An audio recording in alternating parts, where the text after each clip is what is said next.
오늘 설교 본문은 유대인의 명절인 수전절에 있었던 한 사건을 다루고 있습니다. 수전절의 의미와 유래에 대해서 잠시 말씀드리겠습니다. 22절 보게 되면 개역 개정 성경은 수전절이라고 기록하고 있는데, 여러분들이 보고 있는 세번역 성경에서는 성전봉헌절이라고 이렇게 번역되어 있습니다. 그래서 이 수전절의 의미와 유래에 대해서 우리가 좀 알았으면 좋겠습니다. 수전절은 성전이 새롭게 봉헌된 날을 기념하는 명절입니다. 세번역 성경은 수전절을 성전 봉헌절이라고 번역하고 있는데, 이러한 수전절이든 또 성전 봉헌절이든 이러한 명절이 가지고 있는 그 의미를 우리가 살펴보면서 유래에 대해서도 살펴봤으면 또한 좋겠습니다. 어떻게 되어서 이러한 유대인들의 즐거운 명절인 수전절, 다시 말하면 성전 봉헌절이 생기게 되었는지 유래에 대해서 우리가 좀 살펴봤으면 좋겠습니다. 역사의 시간을 거슬러 올라가면 기원전 336년 20살의 나이로 마게도니아의 왕이 된 알렉산더는, 이 사람은요 영토 확장 전쟁에 나섭니다.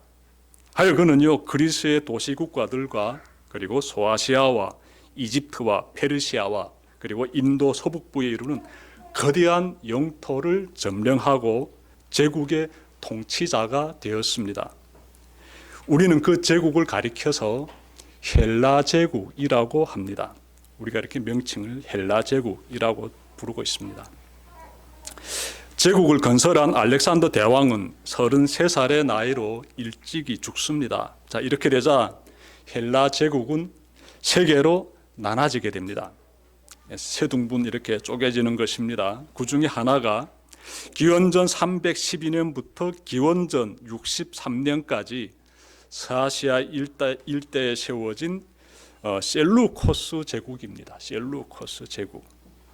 자, 여러 왕들이 셀루코스 제국을 통치했는데 그 중에 한 사람 있습니다. 그 사람은 기원전 215년부터 기원전 164년까지 통치했던 안티오쿠스 에피파네스입니다. 이 사람에 대해서 좀 우리가 살펴봐야 돼요. 자, 이 사람은요 기원전 167년에 예루살렘을 침공하여 하나님의 성전을 더럽히고 유대인들을 엄청 탄압했습니다. 좀 더 자세히 말씀드리면 이 안티오쿠스 에피파네스는요 하나님의 성전에 제우스 신상을 세우고 그 우상의 신상을 하나님의 성전 안에 감히 세운 것이에요. 그리고 유대인들이 제우스 신상을 향해서 절하게 만들었고, 그리고 돼지를 잡아서 그 피를 제단에 뿌렸어요. 이렇게 하면서 성전을 모독했습니다. 그리고 유대인들이 율법책을 가지고 있다든지 그리고 율법을 지키고자 행동을 취하게 되면 사정없이 죽였습니다. 누가? 이 안티오쿠스 에피파네스라는 이 셀루쿠스 제국의 이 황제가 이런 못된 짓을 했습니다. 자, 이 사건이 있고 나서 3년 뒤인 기원전 164년 안티오쿠스 에피파네스가 병으로 죽습니다. 그러자 제사장 마타디아스의 5 아들들이 중심이 되어 독립항전을 펼칩니다. 그러니까 유대인들 중에 그 제사장 있지 않습니까? 그 제사장 이름이 마타디아스인데 이 사람에게 5 아들이 있어요. 이 5 아들이 중심이 되어가지고 정말 독립항쟁을 펼치는 겁니다. 하여 그들은 제국의 군대를 영토에서 몰아내고요 성전을 수리하고 새롭게 한 뒤에 하나님께 봉헌하였습니다. 유대인들은 역사적인 그날을 기념하여서 수전절이라고 이렇게 부르고요, 다시 말하면 성전 봉헌절이라고 이렇게 부르면서 지금까지 이렇게 그 명절을 지키고 있습니다. 성전 봉헌절은 태양력으로 12월 25일에 시작하여 8일간 이어집니다. 유대인들은 이 기간 성전에 많은 등불을 이렇게 장식하고 아주 즐거운 마음으로 명절을 보내곤 합니다. 이처럼 즐거운 명절인 이 성전 봉헌절, 이 날에 예수님께서 예루살렘 성전에 찾아가십니다. 예수님께서 예루살렘 성전 안에 있는 솔로몬 주랑을 거닐고 계시는데 그때 유대인들이 찾아옵니다. 그래서 그들이 예수님을 에워싸고는 이렇게 말합니다. 24절에서 나오지요. 당신은 언제까지 우리의 마음을 졸리게 하시렵니까? 당신이 그리스도이면 그렇다고 분명하게 말하여 주십시오. 이들이 예수님에게 어떤 질문하고 있는지 금방 이해되지요? 그런데 세번역 성경은 이렇게 번역했지요. 우리의 마음을 졸리게 하시렵니까? 그러니까 언제까지 우리의 마음을 졸리게 하시렵니까? 이렇게 번역했는데 원어를 직역하게 되면은, 원어를 곧바로 번역하게 되면 이렇게 됩니다. 언제까지 우리의 마음을 빼앗을 것입니까?가 됩니다. 언제까지 우리 마음을 빼앗을 것입니까? 그래서 유대인들이 예수께 나와서 지금 어떻게 말하고 있는가 하면, 언제까지 우리의 마음을 빼앗을 것입니까? 당신이 그리스도이시면 명확하게 분명하게 밝혀 말해 주십시오 라고 이렇게 말하는 것입니다. 이들의 말을 듣게 되면 예수님께서 마치도 지금까지 자신이 그리스도이심을 숨기신 것 같아요. 이들의 말만 보게 되면 그렇게 느껴집니다. 과연 그럴까요? 절대로 그렇지 않습니다. 예수님은요, 자신이 그리스도이심을 여러 방법으로 나타내셨습니다. 몇 가지만 찾아봅시다. 요한복음 6장은요 오병이어의 기적을 다루고 있습니다. 오병이어의 기적 간단히 말씀드릴게요. 예수님께서 성인 남성만 5,000명과 그리고 여성들과 아이들까지 포함하게 되면 수만 명에 달하는 그 큰 군중에게 물고기 2마리와 떡 5덩어리를 가지고 어떻게 배불리 먹이십니다. 하늘의 기적이 펼쳐지게 돼요. 이 기적을 가리켜서 오병이어의 기적이다라고 하지요. 자, 그런데 이 기적의 소문을 듣고 사람들이 예수님을 찾아옵니다. 그때 예수님께서요 그들에게 어떻게 말씀하시는가 하면, 나는 생명의 떡이다 라고 말씀하셨어요. 기억하십시오. 나는 생명의 떡이다. 그냥 떡이 아니지요. 그 앞에 생명이라는 단어가 있습니다. 이어서 나를 이곳으로 보내신 분은 하나님이시며, 그러므로 나를 믿는 자는 영생을 얻는다고 말씀하셨어요. 영원한 생명을 얻는다. 죽지 않는다는 거예요. 조건이 있어요. 나를 믿으면. 나는 누구지? 하나님의 보내심을 받은 자다. 이런 말은 아무나 할 수 있는 말이 아니에요. 이런 말은 그리스도만이 하실 수 있는 귀한 말씀이에요. 예수님은 유대인들에게 자신은 그리스도이심을 이렇게 밝히시는 겁니다. 이 말씀을 하신 지역이 어딘가 하면 예루살렘이 아닌 갈릴리 지방에 있는 가버나움의 어느 한 회당이었다라고 성경을 기록하고 있습니다. 또 하나 찾아봅시다. 요한복음 8장 1절부터 11절에서는요 예수님께서 음행 중에 붙잡힌 한 여성을 구원하신 사건이 나옵니다. 사건의 현장은 어딘가 하면 예루살렘 성전이에요. 방금 전에는 갈릴리 지방이었죠. 지금은 어디다? 예루살렘 성전이에요. 북쪽에서 활동하시다가 남쪽으로 내려오신 것이지요. 그것도 성전 안에 계십니다. 사람들이 음행 중에 붙잡힌 여인을 끌고 와서는요 예수님에게 이 여성을 어떻게 해야 됩니까? 라고 물어봐요. 어떻게 하긴, 법에 따르게 되면 돌로 쳐 죽여야 됩니다. 투석형을 행해야 돼요. 그때 예수님께서 그들에게 어떤 자세를 취하시는가 봤더니 몸을 굽혀 손가락으로 땅바닥에 뭔가 글을 쓰십니다. 그러시다가 너희 중에 죄 없는 사람이 먼저 돌로 쳐라 말씀하시고 다시 허리를 구부리시고 손가락으로 땅에다 뭔가 적으십니다. 그러자 사람들이 양심의 찔림을 받아가지고 한 사람 두 사람 어디론가 가버리더니 그 자리를 피하더니 마지막엔 다 사라져버렸어요. 예수님께서 그때 귀한 말씀하시게 됩니다.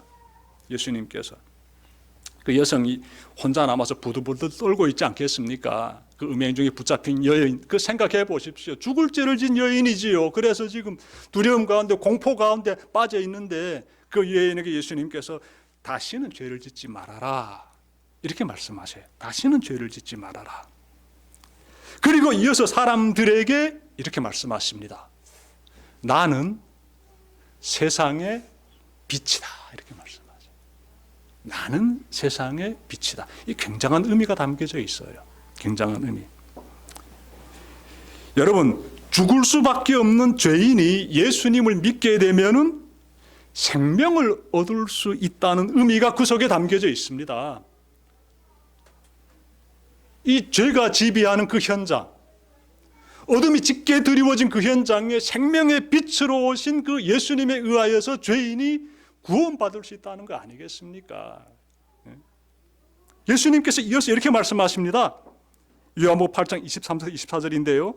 너희는 아래에서 났고 나는 위에서 났으며 너희는 이 세상에 속하였고 나는 이 세상에 속하지 아니하였느니라. 그러므로 내가 너희에게 말하기를 너희가 죄 가운데서 죽으리라 하였노라. 너희가 만일 내가 그인 줄 믿지 아니하면 너의 죄 가운데서 죽으리라. 예수님 말씀을 우리가 보면서 예수님이 나는 세상의 빛이다 하신 그 말씀이 어떤 의미를 담고 있는지 우리가 깨닫게 되는 것이지요. 나를 믿게 되면은 그 어둠의 죄 가운데에서 죽어가는 것이 아니라 구원받을 수 있다. 이 말씀하시는 거 아니겠습니까? 정말 귀한 말씀이고요. 자신이 그리스도이심을 이렇게 드러내고 계시는 어마어마한 말씀이지요. 자, 끝으로 하나만 더 찾아봅시다. 요한복음 10장 11절 보시면요, 예수님께서 자신을 가리켜서 나는 선한 목자다라고 말씀하십니다. 나는 선한 목자다. 이 말씀도 아무나 할 수 있는 말씀이 아니에요. 왜냐하면요, 하나님 한 분 외에는 선한 이가 없다라고 성경은 말씀하고 있어요. 예수님께서 마가복음 10장 18절에서 하신 말씀이에요. 하나님 한 분 외에는 세상에 선한 사람이 없다. 그런데 예수님께서 나는 선한 목자다 이렇게 말씀하고 있지 않습니까? 그 앞에 호칭이 있지요. 수식어가 있습니다. 나는 누구다? 나는 선한 사람이다라는 거예요. 하나님 한 분 외에는 선하다라고 불릴 수 있는 사람이 없다고 성경은 말씀하고 있는데, 그럼 예수님께서 자신에 대해서 어떻게 말씀하고 있습니까? 난 지금 하나님의 신성을 지니고 있다. 이런 말씀이지요. 하나님의 신성을 지니고 있다. 예수님께서 이처럼 자신이 하나님이 되심을 드러내는 이유가 있어요. 굳이 예수님께서 나는 선한 목자다라고 말씀하심으로써 내가 하나님의 그 신성을 지니고 있음을 굳이 사람들에게 드러내신 그 이유가 있습니다. 왜냐하면 그리스도라면은 하나님의 신성을 지니고 있어야 돼요. 하나님의 보내심을 받은 이 세상을 구원하기 위해서 오신 그 그리스도라면은 하나님의 신성을 지니고 있어야 됩니다.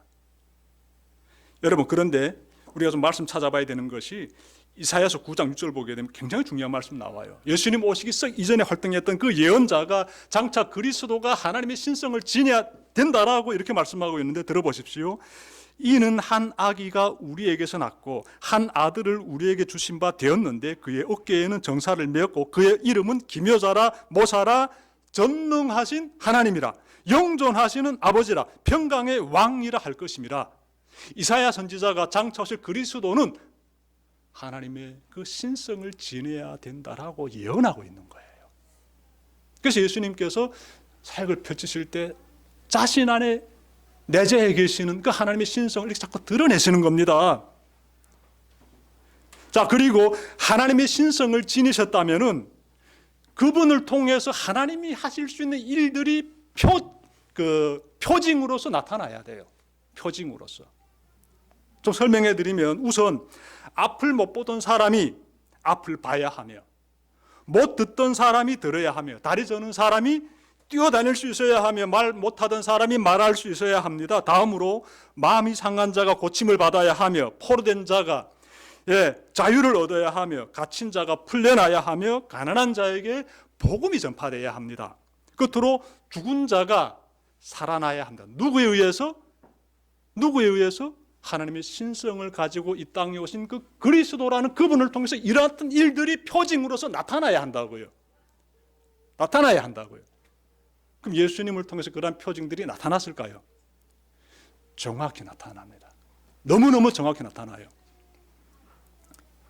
여러분, 세례 요한이요, 감옥에 갇혔을 때 자기 제자들을 예수님에게 보냅니다. 그래 한 가지 질문합니다. 오실 그이가 당신입니까? 여기서 오실 그이는 그리스도를 가리키고 있어요. 당신이 그리스도이십니까? 뭐 이런 질문이기도 하지요. 오실 그이가 당신입니까? 예수님께서 답변하시는데 이렇게 답변하십니다. 그 제자들에게 말하지요. 요한이 보낸 제자들에게 자, 너네 내 말 잘 듣고 가서 그대로 전해라 라는 것인데, 너희가 가서 보고 들은 것을 요한에게 알리되 맹인이 보며 못 걷는 사람이 걸으며 나병 환자가 깨끗함을 받으며 기먹은 사람이 들으며 죽은 자가 살아나며 가난한 자에게 복음이 전파된다, 이렇게 말씀하고 있어요. 누구든지 나로 말미암아 실족치 아니하는 자는 복이 있다. 정확히 말씀하시는 거예요. 너네 다 보지 않았느냐? 봐라, 병자들이 고침을 받고 심지어 죽은 자까지 살아난다. 가난한 자에게 복음이 전파된다. 이 사실을 요한에게 가서 전해라. 예수님이 그리스도이심을 정말 정확하게 이 세상에 정말 오셔가지고 다 보여주셨습니다. 자신이 하나님을 보내심을 받은 그리스도이심을 밝히 나타내셨습니다. 그럼에도 불구하고 사람들은 예수님이 그리스도이심을 불신하고 있다라는 것이에요. 그럼에도 불구하고 그 이유가 있습니다. 단 하나, 예수님은 정치적인 지도자가 되어가지고 이 로마의 억압으로부터 이 유대인들을 해방시켜야 되는데 그 일을 하고 계시지 않기 때문에 이 사람들이 지금 불신하고 있는 거예요. 자신들의 기준에 도달하지 않는 것, 그것 때문에 지금 예수님을 불신하고 있는데, 이들의 기준 보니까 세상적인 지도자, 세상적인 통치자, 세상적인 왕이 돼야 된다라는 것이에요. 예수님 그거 안 하시거든요. 그래서 불신하는 거예요. 누가? 유대인들이. 이 수전절에 예수님께서 즐거운 마음으로 그 솔로몬 주랑을 거니시면서 하나님과 함께하는 좋은 시간 가지고 있는데, 이들이 찾아와 가지고 이런 문제를 가지고 와 가지고 지금 예수님에게 질문하는 거예요. 이것도 질문이라고. 예수님 진짜 그 예수님께서 이렇게 말씀하시는 거예요. 25절, 내가 이미 다 말했다. 내가 이미 다 알려줬다는 것이지요. 내가 너에게 이미 다 말하였는데도 너희가 믿지 않는다. 이렇게 지금 예수님께서 완전히 한탄하시는 것이지요. 여러분, 예수님께서 십자가에 달리시기 전에 빌라도 총독으로부터 신문을 받게 됩니다. 그때에도 예수님께서 자신에 대해서 밝히시는데, 그때 빌라도 총독이 예수님에게 사람들은 내가 유대인이 왕이다라면서 이렇게 하는데 내가 유대인이 왕이냐라고 질문합니다. 그러자 예수님께서 이렇게 답변해요. 들어보십시오. 내가 왕이니라. 내가 이를 위하여 태어났으며 이를 위하여 세상에 왔으니 곧 진리에 대하여 증언하려 함이로다. 예수님께서 내가 왕이 맞다라고 지금 스스로를 이렇게 소개하고 계십니다. 그런데 예수님 말씀 보니까 죄인을 구원하여서 영생의 나라로 인도하는 구원의 왕이시다라는 거예요. 진리의 왕이시다, 하나님 나라의 왕이시다라는 거예요. 세상 통치자들하고는 다르다는 거예요. 세상의 왕들은 뭘 가지고 백성을 통치합니까? 칼을 가지고 하지요. 칼을 가지고. 하나님의 나라의 왕이신 예수님은 진리로 백성들을 다스립니다. 그래서 내가 곧 길이요 진리요 생명이니 나로 말미암지 않고는 아버지께 갈 자가 한 사람도 없다라고 말씀하신 것입니다. 예수님은 진리의 왕이시지요. 하나님 나라를 전파하는 구원의 왕이시지요. 세상의 왕하고 차원이 다른 거예요. 유대인들은 이걸 지금 깨달으려고 안 하는 것이에요. 근데 다 그런 건 아니에요. 예수님을 믿고 따르는 자들도 꽤 되지요. 꽤 되지요. 예수님께서 25절에서 내가 이미 말했지만 너희는 믿지 않고 있다. 이 완악한 자들에 대해서 지금 예수님께서 다시 한번 가르쳐 주시는 것을 우리가 발견하게 되지요. 내가 내 아버지 이름으로 하는 이 일들이 곧 나를 증명해 준다. 내가 지금까지 행했던 그 모든 일들이 내가 그리스도이심을 증명해 주고 있다. 다시 한번 가르쳐 주시는 겁니다. 그러면서 예수님께서요, 그 불신자들을 향해서 너희가 나를 믿지 않는 것은, 잘 들으십시오, 내게 속하지 않았기 때문이다. 내 양이 아니기 때문이다라고 말씀하고 있어요. 내 양이 아니기, 내게 속한 양이 아니다. 내 보니까 너네는 내게 속한 양들이 아니야. 예수님에게 속한 양들은 그러면 어떤 사람들일까? 예수님에게 속한 양들에게서는요, 딱 두 가지가 나타납니다. 첫째, 그들은 예수님의 말씀을 들어요. 둘째로 그들은 예수님의 말씀을 들은 대로 순종합니다. 예수님이 어디로 인도하시든지 가요. 내 생각과 판단으로 이건 아닌데 그러지 않아요. 예수님이 그걸 원하시면 그냥 가요. 순종해요. 어떤 사람들이 예수님에게 속한 양들이 그렇습니다. 예수님이 이 부분에 대해서 말씀하고 있지 않습니까? 예수님께서 보십시오. 내 양들은 내 목소리를 알아듣는다. 나는 내 양들을 알고 내 양들은 나를 따른다. 듣고 따른다. 예수님께 속한 양들이 가지고 있는 특성 두 가지가 27절에서 이렇게 뚜렷하게 나타나고 있지 않습니까? 여러분, 예수님께서 그들에게 답변해 주시는데 일단 이들이 예수님에게 당신이 그리스도이십니까? 분명히 말씀해 주십시오라고 질문하니까 예수님께서 다시금 가르쳐 주시는데, 예수님께서 가르쳐 주시는 그 말씀을 보니까 예수님에게 속한 양들이 받게 되는 세 가지 복이 나와요. 첫째로 무엇인가 하면요, 그 첫 번째 복은 예수님께 속한 양들이 있는 곳에 예수님께서 함께 계십니다. 27절에서 나오지요. 나는 내 양들을 알고라고 하지요. 내 양들을 알고. 예수님께서 자신의 양들에서 안다는 게 무슨 뜻이겠습니까? 그 어떤 부분에 대해서 알기 위해서는 함께 해야만이 알 수 있어요. 그래야 그 사람이 처한 상황에 대해서 알 수가 있지요. 함께 하지 않게 되면 어떻게 알 수 있습니까? 그러니까 예수님께서 나는 내게 속한 양들을 알고 있다라는 것은 나는 내게 속한 양들과 함께 하고 있다. 함께 하고 있다. 이런 의미지요. 그러면 예수님이 그 함께 하고 있는 그 양들에 대해서 알고 계시는데 어느 정도 알고 계실까? 이런 질문도 가질 수 있지요. 어느 정도 알고 계실까요? 요한복음 10장 14절부터 15절 보게 되면은요, 예수님께서 우리의 상황을, 예수 그리스도에 속한 사람들의 그 상황을요, 대충 알고 계시는 것이 아니라 알아도 너무나 자세히 알고 계십니다. 여기서 말씀 보게 되면 하나님께서 예수님을 아시듯이 선한 목자이신 예수님은 당신의 양들을 아신다라는 걸 우리가 발견할 수가 있습니다. 하나님이 성자 예수 그리스도를 아시듯이 라게 되면 너무나 구체적으로 알고 계시죠.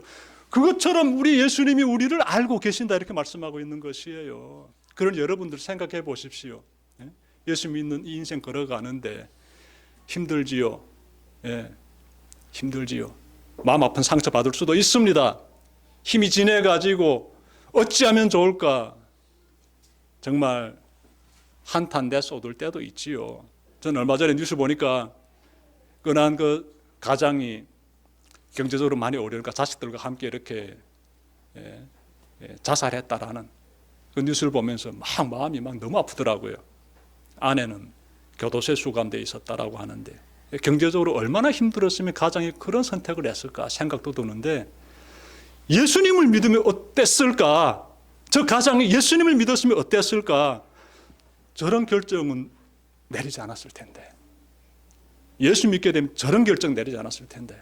왜? 그 상황 가운데 오시는 예수님을 만나게 되거든요. 아무리 죽을 것 같은 상황일지라도 예수 믿는 사람들은요, 그곳까지 찾아오시는 하나님을 경험하게 돼요. 그래서 살아나게 돼요. 그래서 힘을 내게 되는 것입니다. 꼭 기억하시길, 여러분들의 인생이 아무리 힘들지라도, 아무리 절망 가운데, 고통 가운데 진짜 힘들지라도요, 나 혼자 있지 않아. 이 사실을 꼭 기억하시길 바랍니다. 그분이 알고 계십니다. 그래서 그분이 함께 하시는 것이에요. 얼마나 감사합니까? 예수님에게 속한 사람에게서 찾아볼 수 있는 두 번째 복은요, 예수님이 그들에게 영원한 생명을 주십니다. 말씀 보십시오. 28절 앞부분에서 나오지요. 나는 그들에게 영생을 준다. 영생. 무슨 내용인가 하면 영원한 생명, 영원한 생명을 주신다는데, 여러분 세상 살아가면서 여러분들이 추구하는 여러 복들이 있겠습니다. 좋은 마누라 만났으면 좋겠다. 남자들에게 바라는 정말 수건과 같은 복이지요. 또 부인들도 마찬가지고요. 또 자식들 키우게 되면 이 자식들 잘 자랐으면 좋겠다. 말썽꾸러기 되지 말고 이 사회에 든든한 기둥과 같은 역할을 하는 이 아이들 됐으면 좋겠다라면서 그렇게 사모하는 여러 복들이 있어요. 물질적으로도 어렵지 말았으면 좋겠다. 좀 넉넉했으면 좋겠다. 그래서 복을 많이 찾지요. 그런데 가장 사람들이 가장 간절히 원하는 복이 바로 무슨 복인가 하면 영원히 사는 복이에요. 영원히. 나머지는 다 부차적인 거라고요. 생명보다 중요한 건 세상에 없습니다. 그 생명이 영원히 사는 생명이라게 되면은요, 그 영원한 생명을 얻는 그 사람이야말로 하늘의 복을 받은 사람이에요. 하늘의 복을 받은 사람. 예수님께서 나에게 속한 양들은, 즉 예수 믿는 사람들은 영생을 준다 이렇게 말씀하고 있어요. 이 단어 찬찬히 보십시오. 이 동사를 찬찬히 보십시오. 미래 형태로 쓰여져 있습니까? 영생을 줄 것이다 이렇게 쓰여져 있지 않지요? 현재형입니다. 영생을 준다라고 되어 있어요. 그러니 예수 믿은 사람은 나중에 죽어서 영생을 얻는 것이 아니라 당신 예수 믿기 때문에 지금 영생을 지닌 거예요. 그분이 주신 겁니다. 얼마나 감사합니까? 자, 그런데 더 감사한 게 있어요. 더 감사한 게 무엇인가 하면 세상에 이 영생을 그냥 그분께서 선물로 주시는 거예요. 무상이에요. 무상. 만약에 내가 영생을 간절히 원하는데 그분께서 돈 예를 들어 1,000억 원을 지불하면은 영생 줄게. 세상에 공짜가 없어. 라면은 우리 중에 1,000억 원 가진 부자 있습니까? 그럼 우리는 다 천국 못 가는 거예요. 100억 원 주면 영원한 생명 줄게. 그래도 우리 중에 없을 것 같아요. 여러분 생각해 봅시다. 이 세상은요, 돈 없으면 병 걸렸을 때 병원가 치료 못 받아요. 병 걸리게 되면은 그 돈이 좀 넉넉한 사람들이 가서 치료받으면서 수명을 연장해 가고 있는 그것이 이 세상이에요. 조금 생명을 연장하는 것도요, 돈 없는 사람 그것도 못해요. 근데 우리가 영원한 생명을 그 예수 그리스도에게 속한 양리라는 그 믿음의 정체성 하나 때문에 무상으로 우리가 받는다는데요. 무상으로. 얼마나 감사합니까? 소스라치게 감사한 노릇이죠. 이거는 너무너무 감사한 거지요. 그런데 여러분 기억해야 될 것이 예수님이 우리에게 주신 이 영생의 가치는요, 이 세상에 있는 모든 은근부화를 다 모아가지고 살려고 해도 살 수 없어요. 어마어마하게 귀합니다. 영원한 생명의 가치는 측량 못합니다. 왜 그럴까요? 그리스도가 피를 흘리셔서 그 대가로 주어진 영원한 생명이기 때문에 그래요. 하나님의 아들 성자 그리스도가 이 땅에서 피 흘린 피의 대가로 주어진 영원한 생명이기 때문에 그거 어떻게 세상의 물질로서 감히 계산할 수 있겠습니까? 그러니까 우리가 어마어마한 그러한 축복을 받고 어마어마한 영원한 생명을 지금 가지고 있는 거예요. 꼭 기억하시길 바랍니다. 세 번째 복은 예수님께 속한 양은요, 예수님의 보호를 받습니다. 예수님의 보호를. 28절 보시게 되면은, 자, 아무도 그들을 내 손에서 빼앗아가지 못할 것이다. 이렇게 말씀하고 있죠. 아무도 그들을 내 손에서 빼앗아가지 못할 것이다. 그분께서 지켜주신다는 뜻이지요. 내가 지켜준다. 여러분, 이 말씀이 믿음의 길을 걸어간 우리에게 굉장한 큰 힘이 되는 너무나 귀한 말씀이 되지요. 믿음 생활 해보십시오. 여러분 어떻습니까? 해보십시오. 어떻습니까? 진짜 예수 믿는 사람답게 살아보십시오. 어떤 문제 앞에 내가 직면하게 됩니까? 그걸 쉽게 말할 수 없다라게 되면은 예수 믿는 사람답게 살지 않고 있는 것이 됩니다. 예수 믿는 사람답게 살기 시작하게 되면은 그다음부터 내가 느끼게 되는 것이요, 내가 왜 자꾸 이러지? 내가 이렇게 하면 안 되는데, 이건 나의 과거의 모습인데, 이건 예수 믿기 전에 나의 부끄러운 모습인데, 이거 왜 자꾸 내가 지금도 계속 내 몸에서 이렇게 표현하고 살아가고 있지? 이런 죄에 답습되는, 과거로 돌아가고자 하는 이런 모습들이 현재에도 나타나기 때문에 그 다음부터 우리가 이 문제 해결해야 된다는 생각을 많이 가지게 되지요. 난 왜 자꾸 죄를 짓지? 난 왜 자꾸 죄를 짓지? 어제 지은 죄 내가 지금 오늘 왜 또 짓지? 왜 난 자꾸 이렇게 변화되지 않지? 이런 문제에 우리가 직면하게 되죠. 왜? 예수 믿는 사람들이기 때문에. 보다 나은 모습으로서 내가 탁탁 걸어가야 되는데, 성화되어야 되는데, 무르익어야 되는데, 그리스도의 향기가 나와야 되는데, 왜 내게선 계속 자기중심적이고 이기적이고 과거의 죄에 자꾸 파묻혀가지고 죄책감이 나가지고 이런 부끄럽고 차한 모습들이 나타날까? 이런 추한 모습들 나타날까? 이런 생각을 가지면서 낙심할 때가 얼마나 많습니까? 그런데 여러분, 말씀 보니까요, 우리가 회상하게 되는 게 있습니다. 야, 맞아. 그때마다 주님께서 나를 다시 건져주셨지.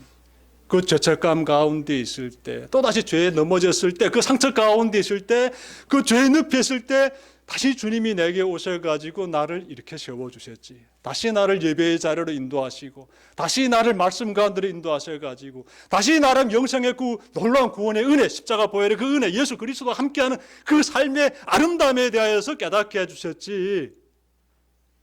그러면서 믿음이 회복되는 걸 경험하지 않습니까? 믿음이 회복되는 것을. 그 삶을 우리가 살고 있기 때문에 그 가운데서 이 말씀 보게 되면은, 아, 이것이 예수님 덕분이구나. 아무도 그들을 내 손에서 빼앗아가지 못할 것이다. 그분이 지켜주셔서, 보호해주셔서, 건져주셨기 때문이구나 라고 우리가 깨닫게 되는 것이에요. 얼마나 감사합니까? 정말 감사하죠. 말씀 마무리하려고 합니다. 여러분, 불신자들은 예수님께 다가와 당신이 그리스도이면 분명하게 말하라고 요구했습니다. 그들에게 예수님은 다시금 자신이 그리스도이심을 다시금 가르쳐 주시면서 매우 중요한 말씀 한마디 하십니다. 자, 30절 다 함께 읽읍시다. 30절 시작. 나와 아버지는 하나이다. 다시 할까요? 나와 아버지는 하나이다. 아멘입니까? 기도드립시다.